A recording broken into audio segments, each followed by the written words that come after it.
We have former Ohio State Senator and co-chair to the Bernie Sanders 2020 presidential campaign, Nina Turner.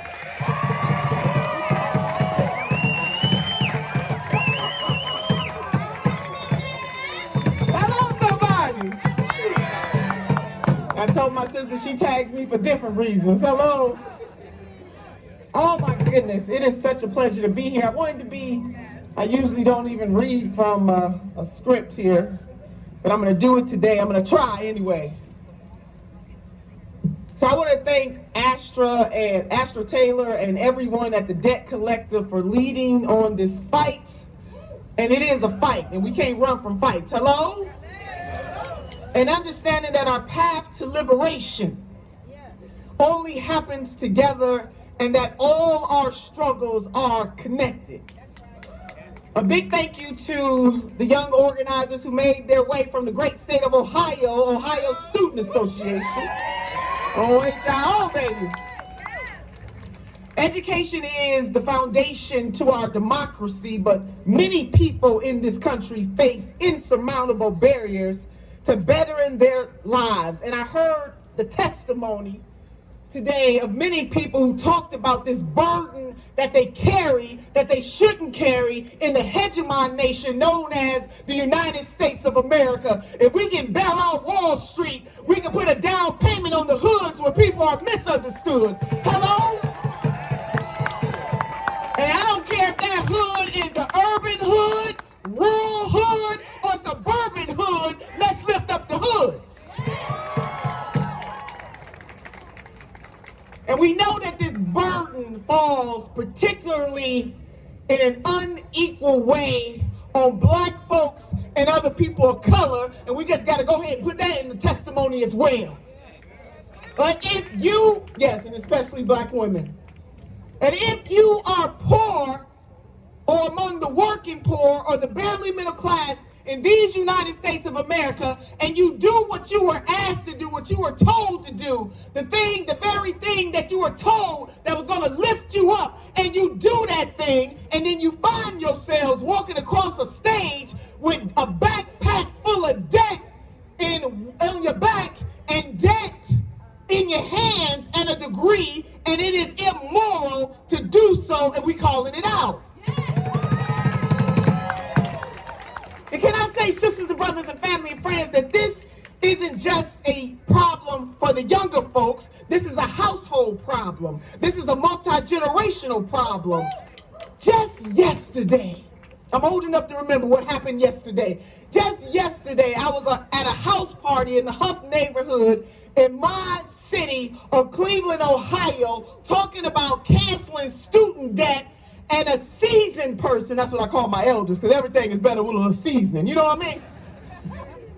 A seasoned person, an elder, pulled me to the side as I was walking out the door, and she said, "Senator, don't forget about me. I am 74 years old and I still have student debt." Now there's something wrong with that. So we are standing here today as a coalition of multiracial, multi-issue groups to call on certain leaders to do the right thing. If that thing is not, I'm talking to 45 million of my closest friends and the people who love them, that we must call, we must text, we must tweet, we must gram, we must TikTok, baby, give them a message in a bottle and let them know that we're not going to stand for this.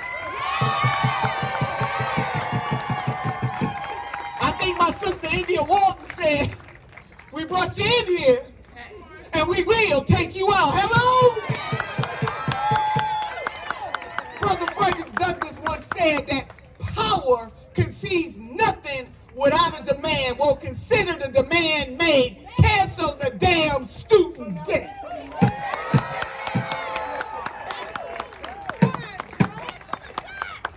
I know ain't none of that on the script, but I'm off of it now. Just speaking from my heart.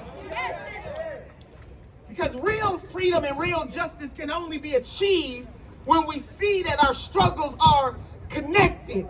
we need to realize that what harms your ability to live a good life will impact my ability to live a good life. In other words, what happens over there happens over here. If it happens to you, it happens to me. And you don't have to be someone that is struggling with student debt right now in this moment to understand what a burden is. But let me give my testimony, if I may, that I am a first generation college graduate.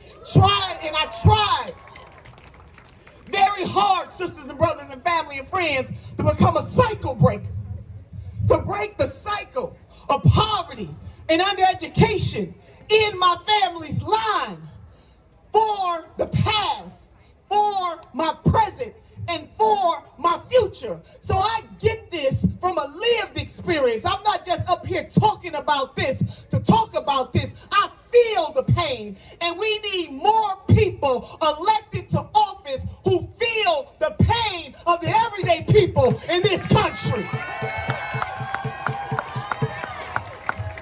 It's time out for all these fancy titles.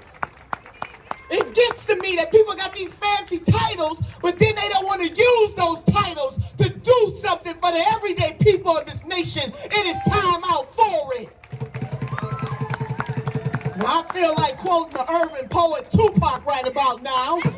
We got money for wars, but we can't feed the poor. We got money to bail out Wall Street, but we can't cancel student debt. There's something wrong with it. And we just gonna call it out. We gotta call it what it is. It's immoral. You hear me? It is immoral. So let me go on back to my testimony, though, if I may. First generation. And I know I'm not unique in that. There are many folks that are out here today who are first generation. There are some people who are not out here with us today. They are first generation. They can feel it. Sister, give my speech. I'm all off of it anyway, so thank you, baby. My sister got me. My sister's got me. My sister's got me. Forget the speech. I'm just going to speak from the heart. But come on. First generation. Can I, this is the thing though, but I want you, sometimes we hear, but we not listening. So I want you to listen to what I'm saying to you. My struggle is not unique. There are many folks who are first generation college graduates or first generation trying to find their way to become cycle breakers. I know what it's like to want to break a cycle. Can I tell you that I first attended a community college in Cleveland, Ohio by the name of Cuyahoga Community College, where futures begin. Tri-C in the house. But do you know that things happen to you in life that you cannot control? And when I was a sophomore at that institution, I got some very bad, sad, traumatic news that changed my entire life. And to make a long story less long, let me just get to it. My mama was in the hospital with a coma, or in a coma. And here I am, a sophomore at a community college trying to become a cycle breaker. Little did I know that the woman who birthed me and 6 other people into this world, I am the oldest of those children. Little did I know that the news that the doctor was eventually going to give my family and me was that my mama was not coming out of that coma, that at the young age of 42 years old, she was going to die.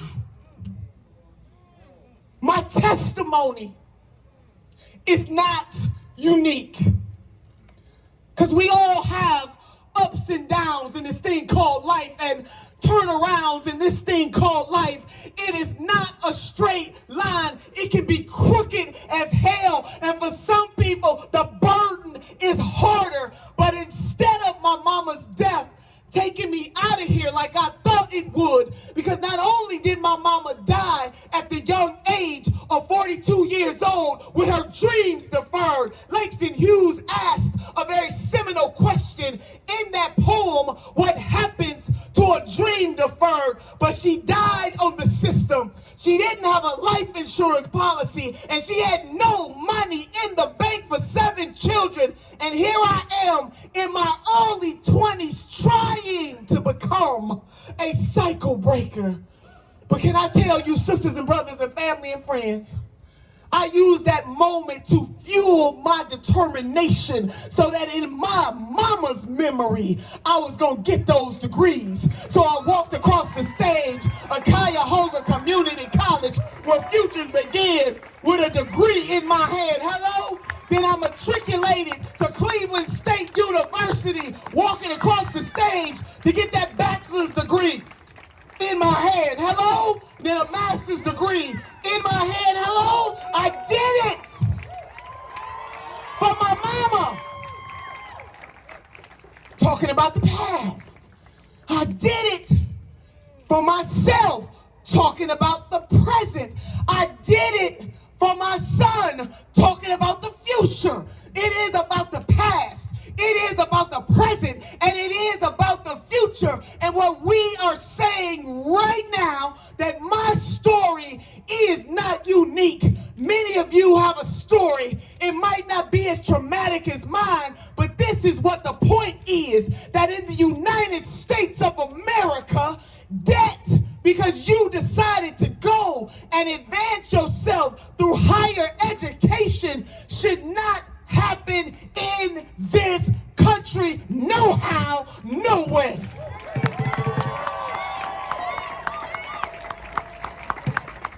Many people want to break cycles.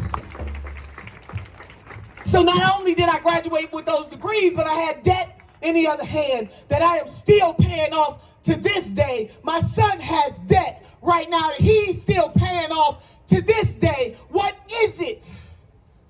We need a paradigm shift. That education is a social contract, one to another, that we make an investment from pre-K to college or voc ed or technical school, and nobody has debt. Hello? It is a predatory system. And what we are saying to the predators, we're not going to take it anymore. So I need those 45 million people and their closest friends and frenemies to make a call right now to determine, put something on it, let's make a demand and let these folks know we're not going to take it anymore. And guess what? Let me just come on down. I need to be where the people are. That's right. That's why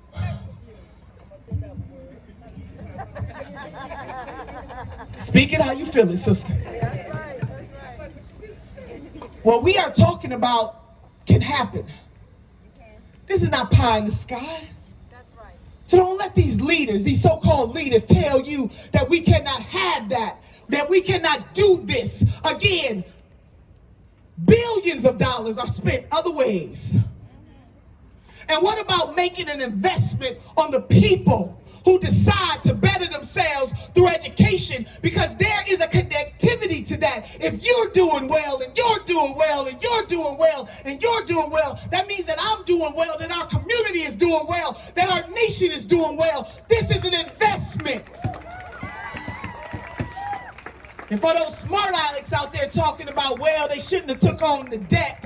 They shouldn't have took on the debt. I don't hear you talking that mess when we bailed out Wall Street. I don't want to hear nothing about they shouldn't have took on the debt. Why are you going to be penalized for trying to better yourself? There is something wrong with that. And so we got to do things a different way, and it can be done because we are a hegemon nation. We are the wealthiest nation on the face of the earth, and it is time out for excuses. They need to get it done. And baby, if they don't get it done, there needs to be a consequence. Hello. Hello. We can't play with these folks. They need to know that working class people from all walks of life are going to unite based on what we have in common. And what we have in common is the hell that we catching from the man or the woman. Hello? From the system. Now, unless you got a sugar mama or a sugar daddy or sugar somebody. We all work for a living. And some people might be in the upper echelons of that working class. God bless you. Some people might be in the middle of that working class. Some people may be barely holding on to that working class. And some people are just plain poor. I don't know about you, but I was a college professor at that very institution that I received my first degree. And on the first day of class, I would ask my students, what do you want to be when you grow up? And I have never had any, as my grandmother would say, any of my students say the following: Professor Turner, when I grow up, I want to be poor. I want to have a lot of student debt. I want to be on public assistance. That's the life for me. Everybody has a hope and a dream for better. And part of creating better is being able to advance your education if you choose to do so, and you should not be penalized for doing it. So what we are saying is cancel the student debt. Cancel it all. Cancel it all. Cancel it all. Or at least cancel that first 10,000 you said you were going to cancel. Right. I'm just saying, I'm just minimally, because I'm for canceling it all. Now we got a lot. We got the $10,000. We got Senator Chuck Schumer saying it should be $50,000. And you got people like me and Congresswoman Ayanna Pressley and Congresswoman Cori Bush and all some other folks. I'm calling out names who say cancel it all. Cancel it all. Cancel it all. Now they just did an omnibus budget. Am I right? Am I right? Am I right? Am I right? Or am I wrong?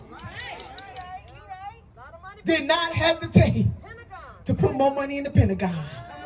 Can I just say to you, what's more powerful than the Pentagon? You, and you, and you, and you. Let's go and make that same investment. That's all Sister Turner said, make that same investment. And if it cannot be done, then we need to get folks in office who understand how and are willing to get it done. It is time out. So let me close this thing out. I don't know what else is on my notes, but let me just say this. The walls of oppression must come down. The walls of predatory capitalism must come down. The walls of injustice must come down. And they're going to come down because of people like us gathered to here from all walks of life, from all identities, demanding that the walls of injustice come down. I want to leave you with these three things. And I thank y'all for the testimony spirit that we have here. I shared my story because I want you to know that I share lived pain. I didn't just come to this. I share lived pain. And until other folks are lifted, I can't get no peace. That is what this is all about. No one should want to get peace until everybody can have some peace. Hello, somebody. And part of having peace is being able to be viable economically. That's peace. Man, I could go a whole lot of ways with this, but I'm going to close with this. Preachers and politicians get 5 or 6 closings. I'm trying to narrow it down to 3 or 4. I believe that, here's my sister, Mary Ann Williamson. Y'all shout her out. And my sister, Bree Joy in the house. Shout her out. So let me close with this. And there's a tie between student debt and health care. Just in the United States, I mean, having that kind of debt can drive you absolutely mad. Is that right? That's what Sister Turner did. Not on my notes, but it occurred to me. I'm trying to figure out how I'm gonna close this thing out. Okay, I got it. Can y'all just listen to me, and then we're gonna walk around this building and let it shake. Under the pressure of people standing up for justice. That's what you're doing. Canceling student debt is justice. Don't let anybody tell you that is not. Everything that I need to know about politics and life, I'm learning from a toddler. Now what I am in the 21st century, they call us G-moms. I got a 9, hey baby. I got a 9-month-old and a 2-year-old. The 2-year-old loves to put together puzzles. Everything that I need to know about life and politics, I am learning from a toddler. Now, my 2-year-old likes to put together puzzles. I don't like to put together puzzles. He likes to put together puzzles. I hate putting together puzzles. He likes to put together puzzles. So guess what? Now I like to put together puzzles. That's how it goes. 2-year-olds run the world. Whenever there is a piece, and this is it right here, whenever there's a piece to the puzzle missing, my 2-year-old loses it, and he says the following words: "Ya, piece missing, ya, piece missing, ya, piece missing." He's looking at that puzzle, and what he understands is what we can't get some grown folks to understand, that the beautiful picture can't come together if ever there's a piece missing. Hello? Hello? So that boy got me all on the floor, contorting myself in ways that I didn't know this G-Mon still could do. And I'm under the couch, I'm under the pillows, I'm under the chairs, trying to help him find this piece so I can get some peace. Hello? Because what my 2-year-old knows, and this is it, every piece is distinct, every piece is different, every piece is unique, but every piece is necessary. You are that piece, you are that piece, you are that piece, you are that piece, you are that piece, you are that piece. You are unique, you are different, you are distinct, but baby, you are necessary so that the beautiful picture can come together. Everything that I need to know about life and politics, I'm learning from a toddler. And this is my final point on that point, that I can't get no peace until we cancel student debt. I can't get no peace until we have universal health care. I can't get no peace until women get their whole damn dollar. I can't get no peace until we reform a legal system that is rotten to its core, that sees black men as somehow more criminal than anybody else, and then black women and other people of color and poor people all across the racial spectrum. I can't get no peace.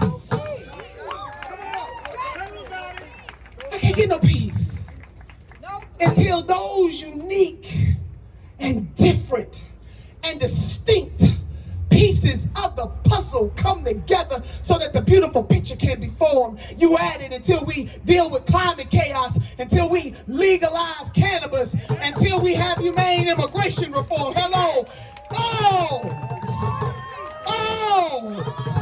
I can't get no peace. And what I am asking are 45 million closest friends and the people who love them to reconcile themselves on this day, not to allow anybody who don't believe that we should cancel student debt to get any peace.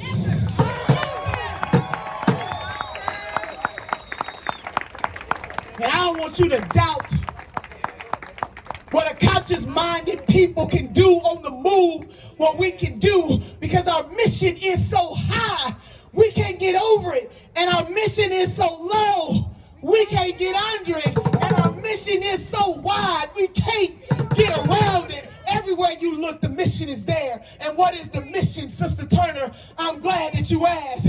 For power to bend towards the will